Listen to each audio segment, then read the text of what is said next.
जीते जी बाप पर पूरा बलि चढ़ने की, बाप का बनकर फिर उनकी ही श्रीमत पर चलने की, अविनाशी ज्ञान रत्नों का दान देने की, सभी का संपन्न सत्य परमात्मा से जोड़ने की, बेहोश आत्माओं को सुरजीत बनाने वाले निराकार परमपिता परमात्मा के हम आत्माओं के लिए आज की मुरली से शिक्षाएं। ईश्वरीय सेवाओं में अर्थात मनसा वाचा कर्मणा सभी तरह की सेवाओं में सदा सहयोगी बन सहज योग का वरदान प्राप्त कर सर्व विशेषताओं से संपन्न बनने की समझ दे रहे हैं वरदाता परमात्मा। ब्राह्मण जीवन परमात्मा से मिला जीवन है। ईश्वरीय शिक्षाओं के प्रमाण सत्यता और दिव्यता की सभ्यता से जीने के लिए जीवन है, इसलिए विशेषताओं से संपन्न जीवन है। ब्राह्मण बनना अर्थात प्रभु का बन जाना, उनका बनते ही सहज योगी बनने का वरदान प्राप्त करते हैं। ब्राह्मण जन्म होते ही सबसे पहला वरदान मिलता है। इस वरदान को सदा बुद्धि में याद रखना, वरदान को जीवन में लाना है। वरदान सदा कायम रहे, उसकी सहज विधि है। वरदान को सभी आत्माओं प्रति सेवा में लगाना, सदा परमात्मा से कनेक्टेड रहना अर्थात सेवा में सहयोगी बनना। याद में रहने से स्वतः ही आत्माओं को जो चाहिए मिलता रहता है। योग में रहने से संकल्प बोल कर्म भी एक्यूरेट होते हैं, दिव्य होते हैं, जिससे स्वतः ही विशेषताएं भी आती जाती हैं। वरदाता परमात्मा समझ देते हैं कि वरदान को स्मृति में रख विशेषताओं से संपन्न बनो। सहज योगी भव के वरदान को स्मृति में रख सेवा में लगाने की विधि को अपनाकर फलीभूत करना है। स्मृति से धारणा हो जाएगी, सेवा में लगाने से संपन्न बन जाएंगे। सदा याद रहे सहज योगी लौकिक जीवन इस स्वमान से विस्मृत न कर दे, ये ध्यान रखना है। वरदान स्मृति में रख पक्का करना है। प्रभु कहते हैं कैसे भी रहें, कहीं भी रहें, सदा स्व में स्थित रहें। वरदान को याद रख अलौकिक रीति से सदा सेवा करते रहें। जितना आत्म अभिमानी होकर रहते हैं अर्थात आत्मा समझकर आत्मा के स्वधर्म में रहकर सतों को निपाट बुझाते हैं, उतना सोल कॉन्शियस स्वाभाविक होता जाता है। स्मृति पक्की हो जाती है तो स्मृति स्वरूप बन जाते हैं। फिर मस्तक की मणि द्वारा से स्वयं का स्वरूप और श्रेष्ठ फरिश्ता स्वरूप की मंजिल का साक्षात्कार कराने वाले बन जाते हैं। ऐसा साक्षात्कार कराना ही लाइट हाउस बनना है। देह अभिमानवश आधा कल्प चलकर हम आत्माओं ने सब कुछ गवा दिया। समझ से बिल्कुल बेसमझ होकर पत्थर बुद्धि हो गए, सब तरफ से खाली हो गए। अपना बनाकर रहम दिल परमात्मा हम आत्माओं को श्रीमत देते हैं और फरमान करते हैं कि श्रीमत पर चलो तो पुनः सब भंडारे भरपूर हो जाएंगे, चरित्र से धनवान बन जाएंगे, फिर से तकदीर ऊंची बन जाएगी। आधा कल्प से दुख शांति का अनुभव करते आए हैं और सुख शांति के लिए भक्ति का विस्तार भी किया, परंतु दुख शांति बढ़ते बढ़ते दुनिया ही दुख धाम बन गई। न कारण मालूम चला, न निवारण हुआ। पवित्रता के सागर परमात्मा आकर समझ देते हैं कि पवित्रता सुख शांति की जननी है। कलयुग में पवित्रता का अभाव है, नाम निशान नहीं है, इसलिए पवित्रता के दो बच्चे सुख और शांति भी नहीं है। यही वजह है जो भारत कभी सुख धाम था वो दुख धाम बन गया, हीरे से कौड़ी जैसा बन गया। स्पष्ट करते हैं परमात्मा की जब तक अपवित्रता अपनाते रहेंगे तब तक दुखी अशांत होते रहेंगे। तकदीरवान सौभाग्यशाली बनना है, सुख और शांति का अनुभव करना है तो पुनः पवित्रता अपनाने को और निभाने को कहते हैं। भोलानाथ निराकार परमपिता परमात्मा बाप टीचर सदगुरु के रूप में समझा रहे हैं कि सुख शांति की धन दौलत के भंडारे भरपूर करने वो आए हैं।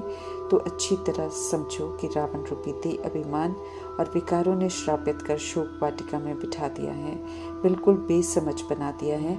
इसलिए रोते पीटते भी सब रोने पीटने के कारण को अर्थात विकारों को नहीं छोड़ते हैं।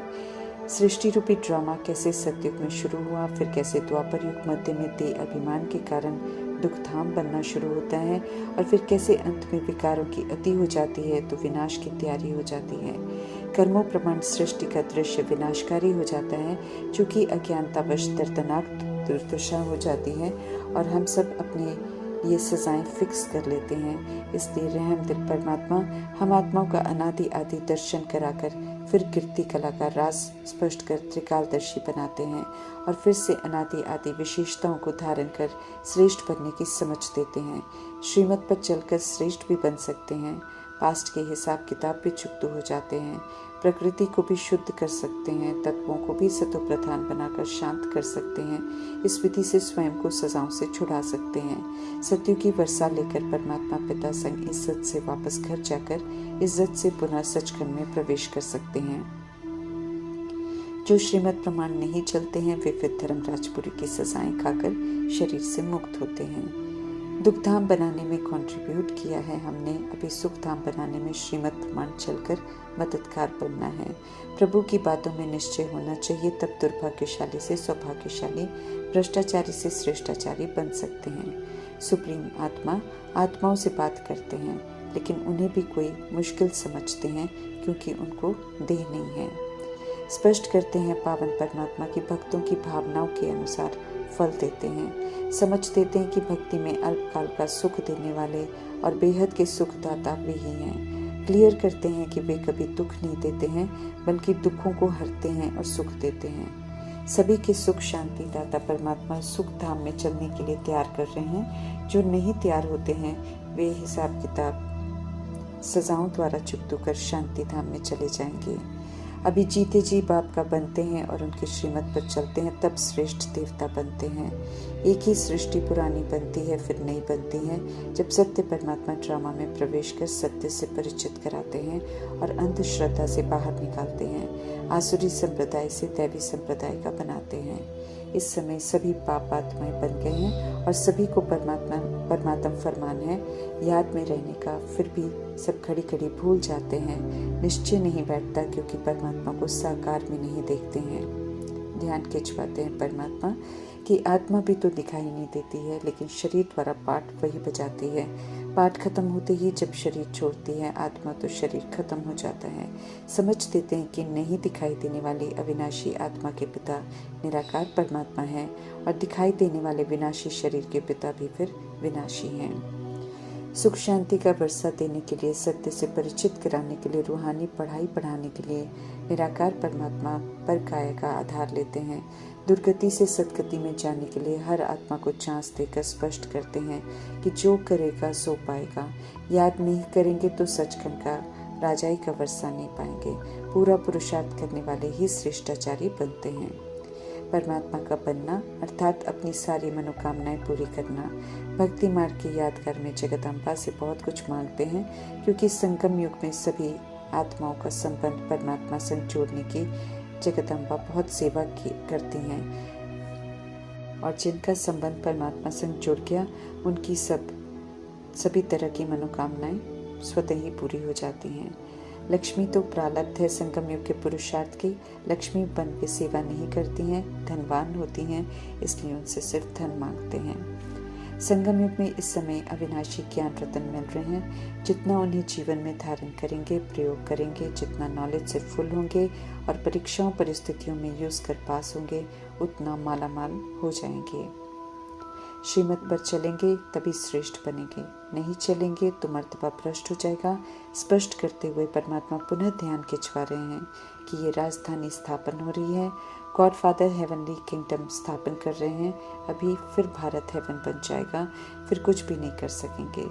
समझ दे रहे हैं कि मेरी मत पर चलकर मेरे से सदा सुख का वर्षा ले लो इस कल्याणकारी युग में। सदगति का मार्ग सत्य परमात्मा दिखा रहे हैं। मिलना सुख उन्हीं से है, बाकी सब पुरानी दुनिया खत्म हो जाएगी। कोई भी सत्ता कुछ नहीं कर सकेगी। अचानक लड़ाई, अचानक मारामारी शुरू हो जाएगी, अकाल पड़ जाएगा। ऐसा होने से पहले सदगति दाता परमात्मा फरमान करते हैं कि बचे हुए पुरुषार्थ के समय में अपना तन मन धन सब सफल कर श्रीमत पर चलकर भारत को स्वर्ग बनाने में मददगार बनो। ओम शांति।